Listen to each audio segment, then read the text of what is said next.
So we've had the temple, and we've had the desert, which is different to the temple, because there's an ocean in the middle of them. We need more trees. Or not, we could just go to a graveyard, that works too. Oh. You thought I was going to the magical forest. But it was me! Graveyard! Because, again, remember, the only ghosts we saw on the pirate ship were the pirates. We haven't done a death theme yet, technically. Oh, the yellow blobs. They hide, don't they? They hide, yes, and they just turn into eyes on the ground. Like a stunfisk.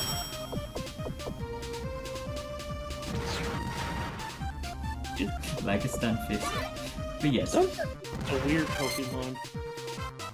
But I love him to death. Like, very weird Pokemon. I will say he makes a little more sense as a steel type, but just to me. Just to oops. As a bear trap. I don't know what it is that sometimes Pokemon become way more interesting when you type change them. I don't know what it is about that. Sometimes it just seems to work. Well, And I mean, hilariously, I've had the conversation with people that I'm like, you know what, it makes sense that I've now got a Galarian Farfetch'd, evolved into a Galarian Surfetch'd in my main party, because when I think about it, the only times I ever taught my Farfetch'd flying type moves was when I gave it Fly. yeah. After that, and the only other things I ever gave it were Aerial Ace or maybe Roost if I wanted to play more defensively. Rest of the time I would give it all kinds of crazy stuff. So basically the moveset it ended up with in Sword and Shield ended up just being what it had before, and literally the only flying type move it has is Aerial Ace. So I mean, much of a muchness. It was always a fighting type, always. he was always a fighting type to me, gosh darn it. And now my dreams became a reality. Indeed. Oh yeah. It's all coming.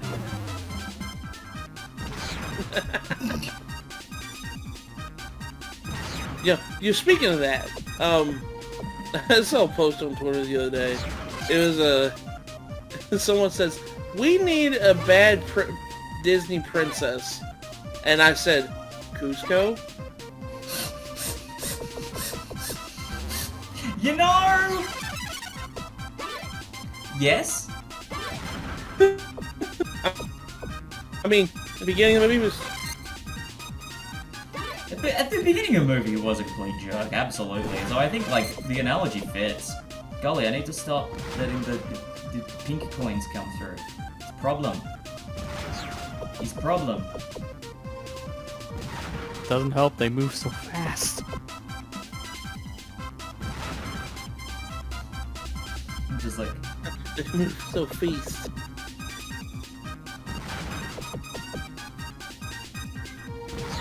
That works. Good. If you thought this was going to be a playthrough where I didn't inadvertently hit the goal multiple times, don't know why. Obviously you're new here. We gotta keep it interesting. We gotta clear the whole board, man. Gotta get those points. Gotta keep that life count that doesn't actually go up above... Like, that's the thing. A lot of games will have a life count that visibly says 9, but mentally, like, internally counts past it. Bomberman DS doesn't do that. Once it hits 9, it's at 9. An extra one will just keep it at 9. It's like so weird. It's like Dynasty. I was about ready to say it with Dynasty. I was about ready to bring... Oh, God. We've been at this for a while.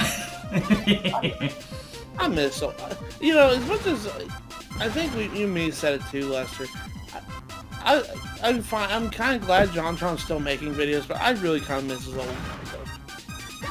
Yeah, because that was the stuff that honestly I think was like big stuff that really put him on the map, and that people want to still watch from him. But I mean, I feel like that was his heyday. I mean, to be fair, there is a lot of opinions that he had in his earlier videos that I think a lot of people now are looking at and just being like, yeah, but Nuts and Bolts wasn't terrible. Yeah, but I mean, Star the Fox problem everyone hated on it was just it wasn't Banjo-Kazooie. Which, yes, that's true. It's not. But Yeah. if you don't look at it that way, it's a good game, what everyone says. Well, Same thing with Star Fox Adventures. Exactly. yeah. Well, that was around Like, if you're looking at it as a Star Fox game, you've got to be like, but it's a different Star Fox game. Prisoner of Palace. I mean, that was around the time that, that was the trendy thing to do on YouTube, was To riff on things, absolutely. Yeah. that was around the time that happened, so I get why it was that, and that's why I'm not really upset about those opinions, because Calico 6 was like universally hated, everybody talked crap about. I mean, people still do, but it's definitely calmed down since then. I think so. And I'm assuming that's probably why John has gone away from the game direction, because that formula for him was not going to evolve. Yeah. Is the vibe I get.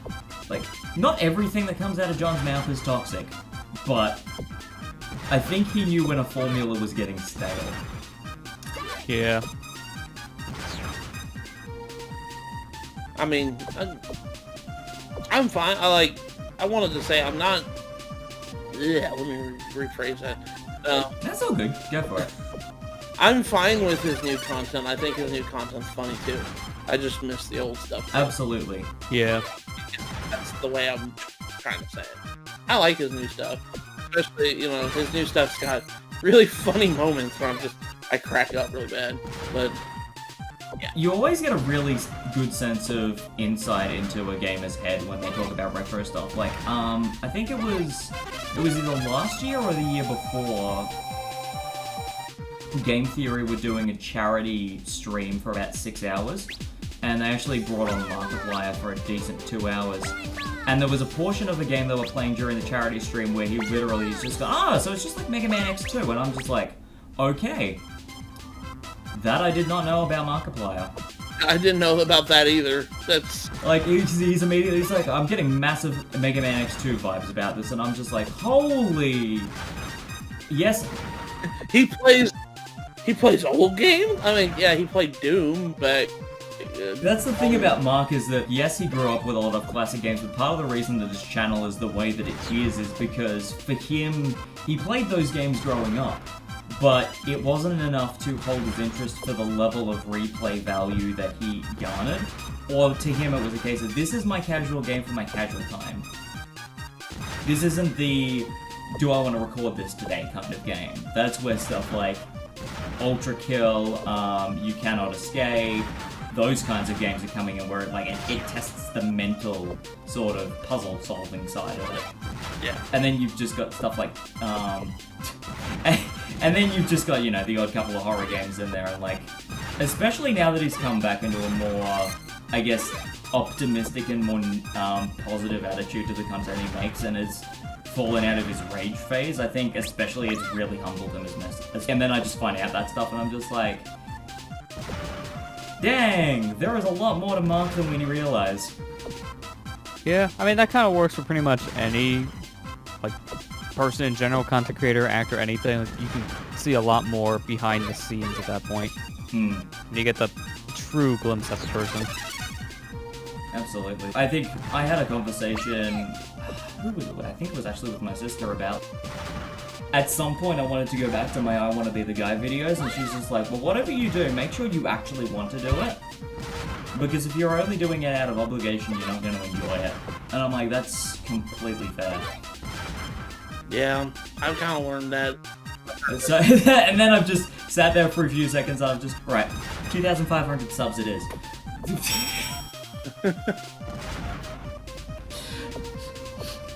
Because I'd like to go back to it, but I'm not gonna do it anywhere near as much as I was. The amount I was doing it before was I did an episode between every playthrough, and even then I still wasn't completely enjoying it. Okay, we'll wait until I hit a milestone and then I'll work out if I actually want to do this, because I don't hate the game, but it's not a game that I actively would play to replay it again. And apparently it got a remaster recently, and I think the saves translate across, and I'm like, ooh, that game playing more smoothly is something I'm definitely down for.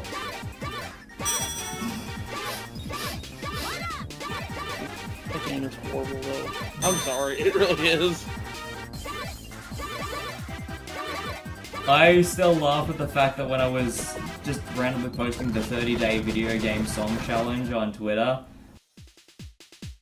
I got to music song you immediately associate with frustration, and I've just posted Home Sweet Grave from Guilty Gear, and I'm like, I get that it's from Guilty Gear. But I'm sorry, I associate this with I Wanna Be the Guy, and no one can change my mind. And then the guy who made I Wanna Be the Guy is just like, I took a lot of inspiration and sprites and stuff and styles from other content. But if there's one thing I can confidently say that in the eyes of the indie community I inadvertently stole, I think it was this song. You know, I kind of completely agree.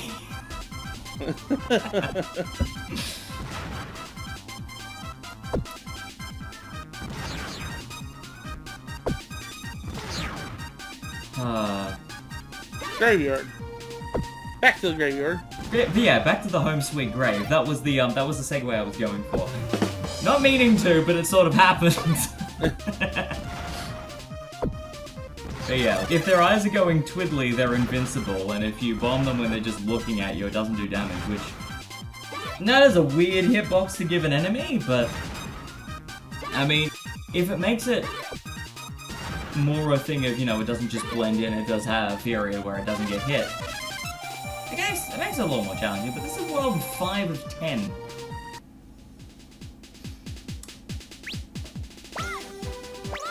And I will say I think the one thing the Bomberman DS does well over the Bomberman World games is the fact that the difficulty curve is a little more generous because of the fact that you've got the option to add in power-ups if you've collected them, and also it spreads the length of the levels out over 10 stages. You play, what was it? I think I was playing it was either... it wasn't Super Bomberman, I think it was... That's the thing that always confuses me, is it Super Bomberman or is it Bomberman World? I always confuse the two, but I think Bomberman World was the arcade one. So, I think it was Super Bomberman 3, specifically. The difficulty curve was ridiculous. And the thing that always made it problematic is the further into a world you go, the less destructible blocks you would have. So, if you died halfway through a world and you didn't retain enough of your power-ups, gearing yourself up for the boss was always a pain. And like, as you may subtly remember, that was a problem I may have had a couple of times in Pocket Bomberman as well. With that, with the Pterodactyl boss, especially, the Bone Dragon. Yeah, I remember that. Yeah, dying was a pain, because then you'd have no extra bombs, no extra speed, and the flame would only travel 2 squares. That was awful. Now, playing that way in a standard Bomberman game where you can't actually jump back up your power-ups, especially when the boss fights didn't have any destructible blocks in them, that sucked. Super Bomberman games were hard. Aesthetically, they were great, and in terms of the way I played, like, it's formulaic, but in an enjoyable way. But I think Bomberman DS is a really good way of evolving the formula. And I think, did it again. I think Bomberman R did it really well of finding a good middle ground. Yeah. In my eyes, of finding a way of making it not too broken as you progress through the levels. Also, it had the continue function, and that really helped. Oh no. Uh-oh. Uh-oh. Uh-oh. Yeah. I'm sorry, but I'm just like, I'm not gonna use the fricked up joke again this quickly. I'm going for the Ironside reference, thank you very much. I've been wanting to make one of those in a video for ages. I'm like, I need the right opportunity. Bomberman it is. Because there's going to be plenty of times where I screwed up. That's the nature of Bomberman. It is indeed. So, for the record, for our viewers watching at home, if we ever did Super Bomberman R videos, chances are they're going to be multiplayer matches. Yeah. Like, I'd be down for that, but I know everyone else I've kind of been like, we should play Bomberman, and they've just been like, but time frames. And I'm like, yeah. You know the annoying thing is I found out the other week? Oh, it came out on all the consoles, didn't it? It did. I don't know if it's, I feel like it's cross-platform. I can never remember. I can never remember if it's cross-platform. Because I know some of the playable characters are different on PlayStation and PC. But, like, my attitude is, one, it was a launch title for Switch, and two, it has maps from the Bomberman Game Boy Advance games in it, in the Switch version, so as far as I'm concerned, definitive edition. Like, if the extra character you get for the Switch version is literally an actual Bomberman character, like, way to sell the game well.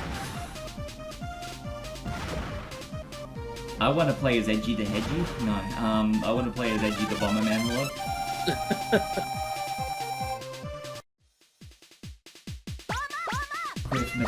McHelmet Man? What happened there? You don't have to worry about it. Oh, sorry. Do not ask. I was killed by the squids.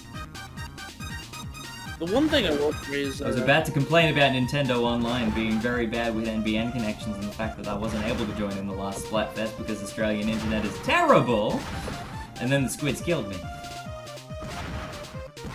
Yeah, well, it wasn't a very good Splatfest to be part of anyways. That's hard, probably. Toxic, or? No, it was just you kept on fighting your own teammates if you're on Team Superstar. Oh. It was a 60-30% thing, something like that. Like, so many people were on Star. Yeah, so many people were on Star, and yet Mushroom won. I'm sorry? Yeah, that's how it usually goes. Popularity is the one thing that does not matter at all, because, okay, you may be on the more popular team, but the good players are on the other side, because they know better. Splatfest is fun, but I feel like they need to find a better way of aggregating the results so that if most people end up on the same team, that there's a way points can carry across so that it doesn't disregard every match you have. Yeah, maybe for Splatoon 3.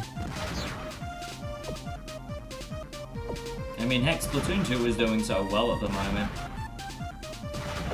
Be interesting to see how they develop it further. Actually, while that's on my mind, do we know if the Splatoon 1 servers are shutting down when the Mario Maker ones do?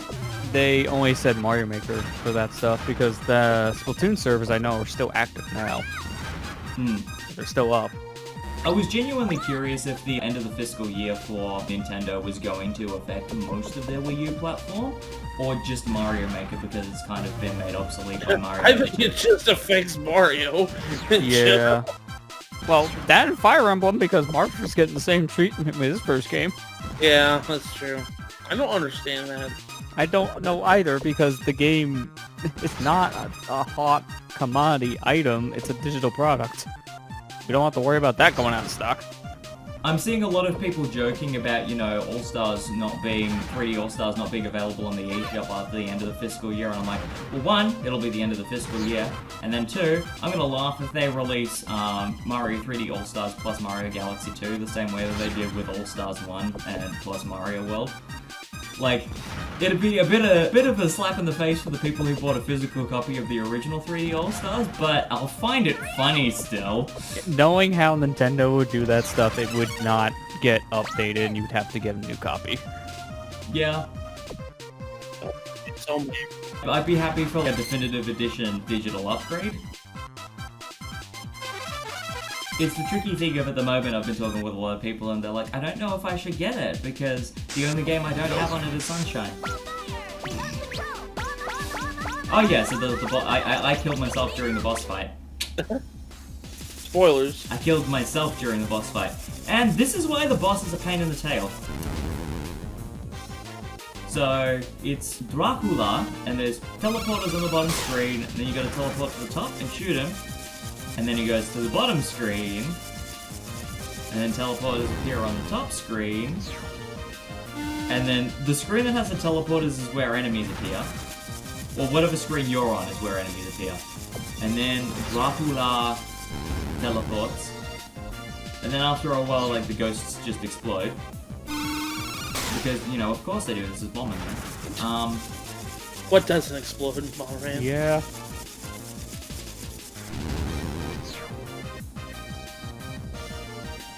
Yeah, the trickiest thing with this boss is that it's very spread out.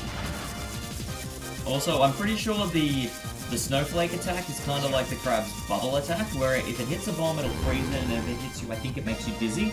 But if the bats hit you, they count as enemies, so that would kill you from memory. My rule of thumb is just come in with a heart and just play it safe regardless. Because we're at the halfway point now, and they're doing everything they can to make sure the boss eats through your lives. And also be very careful you don't inadvertently teleport on top of the boss, because when that happens, it sucks. Yeah, I can imagine, yeah.